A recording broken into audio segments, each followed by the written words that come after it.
भारत के विदेश मंत्री एस जयशंकर प्रसाद ने ईरान के साथ मिलकर एक ऐसी डील को फाइनल कर लिया है जिससे रूस जैसे यूरोपीय देश कच्चे तेल और गैस के मामले में पीछे हटने लगे हैं। यही नहीं, इसके अलावा एस जयशंकर ने जो डील भारत के लिए फाइनल की है, इससे भारत को एक बड़े लेवल पर फायदा होने जा रहा है, क्योंकि भारत अपनी जरूरत के लिए रूस, सऊदी अरब और कतर जैसे देशों से भारी मात्रा में क्रूड ऑयल यानी कि कच्चा तेल और नेचुरल गैस खरीदता है। लेकिन अब लाल सागर में हूती विद्रोहियों के अटैक से इन देशों से आने वाले शिप्स के रूट डिस्टर्ब हो रहे हैं, और अभी तक रूस से कच्चे तेल लेकर आने वाले जहाजों पर हूती विद्रोहियों ने लगभग 3 जहाजों पर हमले किए हैं। हालांकि इस शिप्स में किसी की जान नहीं गई, लेकिन इससे ट्रेड रूट डिस्टर्ब हो रहा है, जिसके कारण कोई भी शिप रूस से भारत में कच्चे तेल को ले आने के लिए तैयार नहीं है। लेकिन अब भारत के विदेश मंत्री एस जयशंकर ने इसका निचोड़ निकाल लिया है, और जो कच्चा तेल हम रूस, कतर और सऊदी अरब ऐसे देशों से इंपोर्ट कर रहे थे, अब इस कच्चे तेल को ईरान से इंपोर्ट किया जाएगा। और भारत के विदेश मंत्री ने इस पर ऐसा शिकंजा कसा है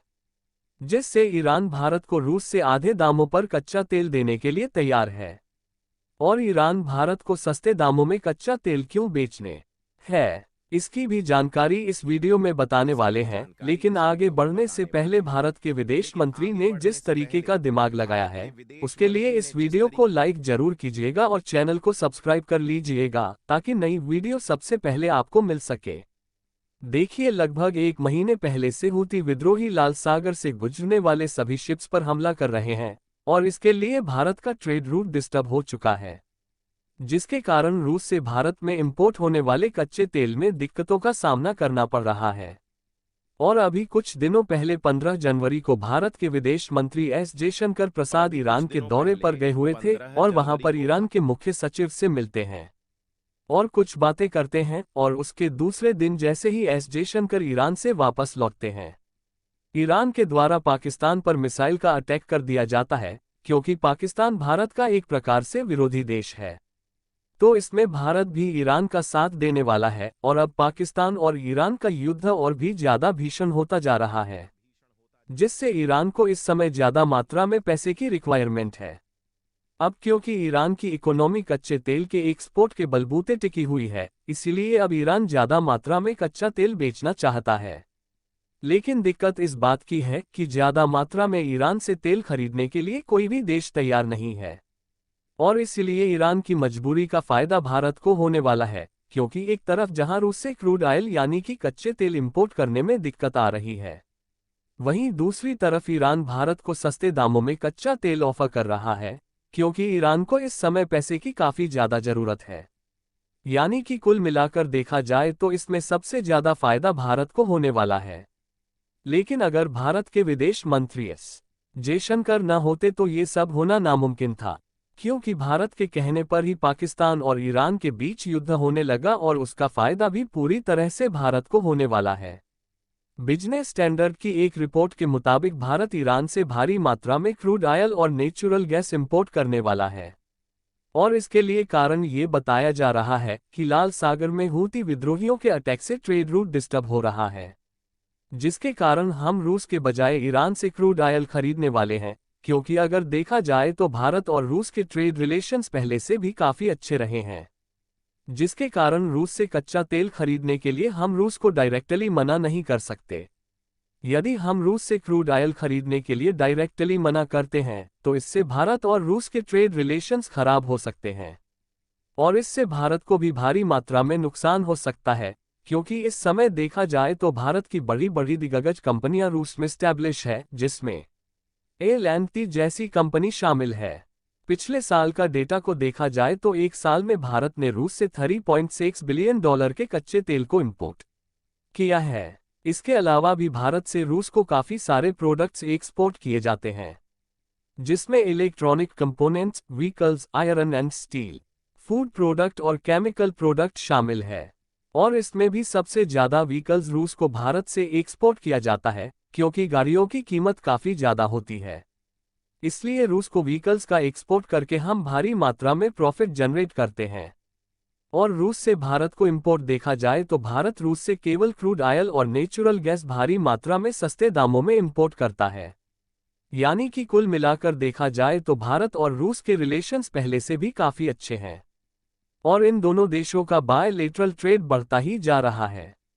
और इसीलिए भारत रूस से क्रूड ऑयल इंपोर्ट को डायरेक्टली नहीं रोक सकता, जिसके कारण भारत ने रूस को ये बहाना बनाया कि हूती विद्रोहियों के अटैक के कारण हम आपसे कच्चे तेल इंपोर्ट नहीं कर सकते और अगर हूती विद्रोहियों का अटैक रोकना है तो अमेरिका और रूस मिलकर इजराइल और फिलिस्तीन का युद्ध बंद कराए और जब तक हूती विद्रोही मर्चेंट शिप को टारगेट करते रहेंगे तब तक हम रूस से कच्चे तेल इंपोर्ट नहीं कर पाएंगे। यानी कि एक हिसाब से देखा जाए तो भारत के विदेश मंत्री ने गजब का दिमाग लगाया है और इस समय भारत रूस के बजाय ईरान से भारी मात्रा में क्रूड ऑयल और नेचुरल गैस खरीदने वाला है, जिसके लिए कमाल की बात यह है कि ईरान और पाकिस्तान के बीच युद्ध होने के कारण ईरान सस्ते दामों में भारत को कच्चा तेल देने के लिए तैयार है और दूसरी सबसे बड़ी बात यह है कि ईरान और भारत के बीच की दूरी कम होने के कारण ट्रांसपोर्टेशन कॉस्ट भी कम लगने वाली है और इस समय भारत को जो मौका ईरान में मिल रहा है भारत इसे बिल्कुल भी छोड़ने वाला नहीं है। यानी कि जिस तरह हमने रूस और यूक्रेन के युद्ध का फायदा उठाकर रूस से भारी मात्रा में सस्ते दामों में कच्चे तेल को इंपोर्ट कराया था,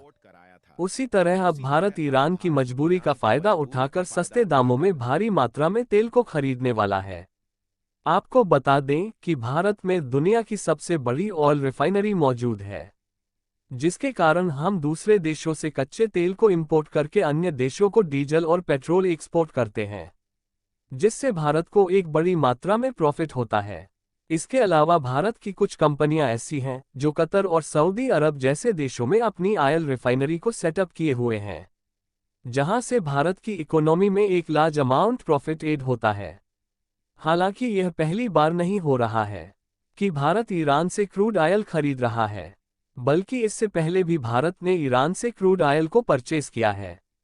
लेकिन जिस तरह से ईरान सस्ते दामों में भारत को क्रूड ऑयल ऑफर कर रहा है, इतने सस्ते दामों में आज से पहले भारत ने किसी भी देश से कच्चा तेल नहीं खरीदा। फिलहाल भारत और ईरान के बायलेटरल ट्रेड को देखा जाए तो फाइनेंशियल ईयर 2023 के मुताबिक $2.3 बिलियन के आसपास था, जबकि इस साल यानी कि 2024 में ये पहले से कई गुना ज्यादा बढ़ने वाला है। बाकी आपको क्या लगता है कि भारत जिस तरह से रूस के बजाय ईरान से भारी मात्रा में कच्चे तेल को खरीदने वाला है, उससे रूस शांत बैठने वाला है या नहीं? अपनी राय कमेंट में जरूर बताएं और भारत के इस शानदार कदम के लिए वीडियो को एक लाइक भी कर दीजिएगा और अपने मित्रों तक शेयर करें ताकि उन्हें भी जानकारी मिल सके। इसी तरह और भी नॉलेजेबल वीडियो के लिए चैनल को सब्सक्राइब जरूर करें। जय श्री राम।